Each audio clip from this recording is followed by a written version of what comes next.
সংবাদ সবাইকে স্বাগত জানাচ্ছি। আমি ফিরোজ তোহা। শুরুতে সংবাদ শিরোনাম জানিয়ে দেব এই মুহূর্তে হাতে পাওয়া সর্বশেষ গুরুত্বপূর্ণ আপডেট। আন্তর্জাতিক সংবাদ। ইরান ইসরায়েল ফিলিস্তিনি ত্রিমুখী যুদ্ধ চলছে।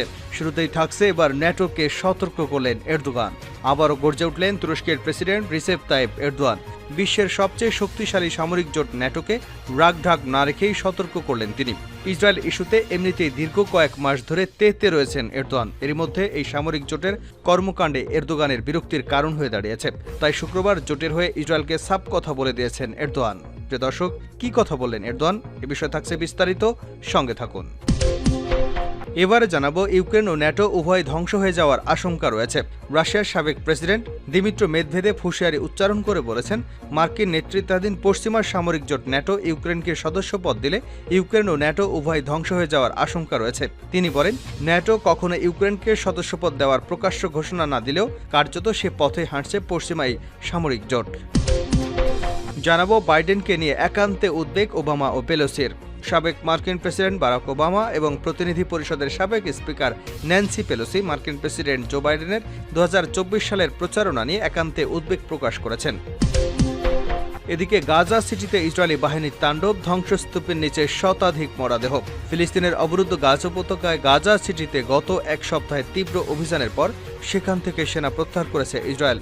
তাদের ওই অভিযানে এলাকারগুলো সড়ক এবং বাড়িঘর ধ্বংসস্তূপে পরিণত হয়েছে। ব্রিটিশ বার্তা সংস্থা রয়টার্স এ খবর দিয়েছে। এবং সর্বশেষ জানাবো, আস্থা ভোটে হেরে ক্ষমতাচ্যুত নেপালের প্রধানমন্ত্রী। পার্লামেন্টে আস্থা ভোটে হেরে ক্ষমতাচ্যুত হচ্ছেন নেপালের প্রধানমন্ত্রী পুষ্পকমল দাহাল। টানা 4 বার আস্থা ভোটে টিকে থাকলেও এবার আর তিনি টিকতে পারলেন না। শেষমেশ ব্যর্থ হলেন তিনি, ছাড়তে হচ্ছে ক্ষমতা। এতক্ষণ শিরোনাম শুনছিলেন, এবার বিস্তারিত। প্রিয় দর্শক, আপনি যদি এই চ্যানেলে নতুন হয়ে থাকেন, ভিডিওটি দেখতে দেখতে চ্যানেলটি সাবস্ক্রাইব করে আমাদের সঙ্গেই থাকুন। আর এই ভিডিও সম্পর্কে আপনি আপনার মূল্যবান মতামতটি কমেন্ট বক্সে জানিয়ে দিন। আর হ্যাঁ প্রিয় দর্শক, জানিয়ে দিন ভিডিওটি কোথা থেকে দেখছেন। ন্যাটোকে সতর্ক করলেন এরদোগান। আবারও গর্জে উঠলেন তুরস্কের প্রেসিডেন্ট রিসেপ তাইপ এরদোগান। বিশ্বের সবচেয়ে শক্তিশালী সামরিক জোট ন্যাটোকে রাগঢাক না রেখেই সতর্ক করলেন তিনি। ইসরায়েল ইস্যুতে এমনিতেই দীর্ঘ কয়েক মাস ধরে তেতে রয়েছেন এরদোয়ান। এর মধ্যে এই সামরিক জোটের কর্মকাণ্ড এরদোগানের বিরক্তির কারণ হয়ে দাঁড়িয়েছে। তাই শুক্রবার জোটের হয়ে ইসরায়েলকে সাফ কথা বলে দিয়েছেন এরদোগান। রাজনীতির ময়দানে কয়েক দশক কাটিয়ে দেওয়া এরদোগান মুসলিম বিশ্বের অবিসংবিদিত নেতা হয়ে উঠেছেন। মুসলিম বিশ্বের যে কোনো ইস্যুতে তাকে গর্জে উঠতে দেখা যায়। শুক্রবারও এরদোগানের এমন এক রূপ দেখল পশ্চিমারা। এদিন তিনি বলেন, ইসরায়েলি প্রশাসনের সঙ্গে ন্যাটোর অংশীদারিত্ব আর চালিয়ে নেওয়া সম্ভব নয়। যুক্তরাষ্ট্রের নেতৃত্বাধীন এই জোটের পারমাণবিক অস্ত্র সমৃদ্ধ অন্তত 3টি দেশ রয়েছে। শুক্রবার সেই জোটের সম্মেলন মঞ্চে দাঁড়িয়ে কড়া ভাষায় হুঁশিয়ারি উচ্চারণ করেছেন এরদোগান। তিনি বলেন, ফিলিস্তিনে ব্যাপক টেকসই শান্তি প্রতিষ্ঠিত না হওয়া পর্যন্ত ন্যাটোর মধ্যে ইসরায়েলের সঙ্গে সহযোগিতার প্রচেষ্টা অনুমোদন করবে না তুরস্ক। এমনকি রাশিয়া ইউক্রেন যুদ্ধ থামাতে তুরস্ক কূটনৈতিক প্রচেষ্টা অব্যাহত রাখবে বলেও জানিয়েছেন তিনি। সম্প্রতি প্রতিবেশী সিরিয়ার সঙ্গে সম্পর্ক উন্নয়নে জোর দিচ্ছেন এরদোয়ান। ন্যাটো সম্মেলন মঞ্চে দাঁড়িয়ে সে কথাই বলেন তিনি। এরদোগান জানান, সিরিয়ার সঙ্গে আবারও সম্পর্ক স্থাপনের বিষয়ে তুরস্কের পররাষ্ট্রমন্ত্রী হাকান ফিদানকে নির্দেশ দেওয়া হয়েছে। এর আগে গেল সপ্তাহে এরদোগান জানিয়েছিলেন, সিরিয়ার সঙ্গে সম্পর্ক পুনঃপ্রতিষ্ঠায় তিনি দেশটির প্রেসিডেন্ট বাশার আল আসাদকে যে কোনো সময় আমন্ত্রণ জানাবেন। কয়েক মাস আগে যুক্তরাষ্ট্রের তৈরি F-16 যুদ্ধবিমান কেনা নিয়ে তুরস্কের সঙ্গে ওয়াশিংটনের টানাপোড়েন চলছিল। তবে সুইডেনকে ন্যাটোভুক্তির ব্যাপারে তুরস্ক আপত্তি প্রত্যাহার করার পর আঙ্কারার জন্য F-16 যুদ্ধবিমান কেনার পথ পরিষ্কার হয়েছে। এরদোগান জানান, তিনি এ বিষয়ে মার্কিন প্রেসিডেন্ট জো বাইডেনের সঙ্গে কথা বলেছেন। 3-4 সপ্তাহের মধ্যে এ সমস্যার সমাধান হবে বলে জানিয়েছেন তিনি। নিজেদের সামরিক বাহিনীকে আধুনিকীকরণ করতে মার্কিন এই অত্যাধুনিক যুদ্ধবিমান চাইছে তুরস্ক। ন্যাটোর সদস্য হলেও যুক্তরাষ্ট্রের ঘোর বিরোধী হিসেবে পরিচিত ব্লকের সঙ্গে তুরস্ক সমানতালে সম্পর্ক বজায় রেখেছে। সামরিক জোটের সম্মেলনে সে কথাও তুলে ধরেছেন এরদোয়ান। তিনি জানিয়েছেন, সাংহাই কোঅপারেশন অর্গানাইজেশনে পর্যবেক্ষক হিসেবে নয়, বরং স্থায়ী সদস্য হিসেবে যোগ দিতে চায় তুরস্ক। এসসিও একটি নিরাপত্তা, রাজনৈতিক এবং অর্থনৈতিক জোট। 2001 সালে রাশিয়া, চীন এবং মধ্য এশিয়ার দেশগুলো পশ্চিমা শক্তিকে টক্কর দিতে এই জোট গঠন করে। ইউক্রেন ও ন্যাটো উভয় ধ্বংস হয়ে যাওয়ার আশঙ্কা করেছে রাশিয়া। রাশিয়ার সাবেক প্রেসিডেন্ট দিমিত্র মেদভেদেভ হুঁশিয়ারি উচ্চারণ করে বলেছেন, মার্কিন নেতৃত্বাধীন পশ্চিমা সামরিক জোট ন্যাটো ইউক্রেনকে সদস্যপদ দিলে ইউক্রেন ও ন্যাটো উভয় ধ্বংস হয়ে যাওয়ার আশঙ্কা রয়েছে। তিনি বলেছেন, ন্যাটো এখন ইউক্রেনকে সদস্যপদ দেওয়ার প্রকাশ্য ঘোষণা না দিলেও কার্যত সে পথেই হাঁটছে পশ্চিমাই সামরিক জোট। তিনি বৃহস্পতিবার মস্কোয় এক বক্তব্যে বলেন, 10ই জুলাই ন্যাটো জোটের ওয়াশিংটন শীর্ষ সম্মেলন থেকে এ ঘোষণা প্রকাশ করা হয়েছে তারা চূড়ান্ত লক্ষ্যে ইউক্রেনকে ন্যাটোভুক্ত করা। মেদভেদেভ বলেন, ন্যাটো যে পথ বেছে নিয়েছে রাশিয়ার দৃষ্টিতে তার দুটি গ্রহণযোগ্য ফলাফল রয়েছে, হয় ইউক্রেন অদৃশ্য হয়ে যাবে অথবা ন্যাটো ধ্বংস হয়ে যাবে। আর যদি দুটোই একসঙ্গে হয় তাহলে আরও ভালো। রাশিয়া শুরু থেকেই বলে এসেছে ইউক্রেনের ন্যাটোভুক্তি রাশিয়ার জন্য চূড়ান্ত রেড লাইন। দেশটি আরও বলছে, পশ্চিমা দেশগুলোর কারণেই রাশিয়া ইউক্রেনের বিরুদ্ধে বিশেষ সামরিক অভিযান চালাতে বাধ্য হয়েছে। মেদভেদেভ বলেন, চলমান যুদ্ধ বন্ধ করতে রাশিয়া যেসব শর্ত দিয়েছে সেগুলোর অন্যতম হচ্ছে ইউক্রেনকে ন্যাটোর সদস্যপদ পাওয়ার বাসনা সম্পূর্ণ পরিত্যাগ করতে হবে। বাইডেনকে নিয়ে একান্তে উদ্বেগ ওবামা এবং পেলোসির। সাবেক মার্কিন প্রেসিডেন্ট বারাক ওবামা এবং প্রতিনিধি পরিষদের সাবেক স্পিকার ন্যান্সি পেলোসি মার্কিন প্রেসিডেন্ট জো বাইডেনের 2024 সালের প্রচারণা নিয়ে একান্তে উদ্বেগ প্রকাশ করেছেন। তারা মনে করছেন, ডোনাল্ড ট্রাম্পকে হারানো বাইডেনের জন্য অনেক কঠিন হয়ে উঠেছে। এই পরিস্থিতি মোকাবেলায় করণীয় নিয়ে তারা নিশ্চিত নন। মার্কিন সংবাদ মাধ্যম CNN এ খবর জানিয়েছে। ডেমোক্র্যাটরা ভেতরকার এই দ্বন্দ্বের অবসান ঘটিয়ে সাবেক প্রেসিডেন্ট ট্রাম্পকে হারানোর চেষ্টা করতে চান।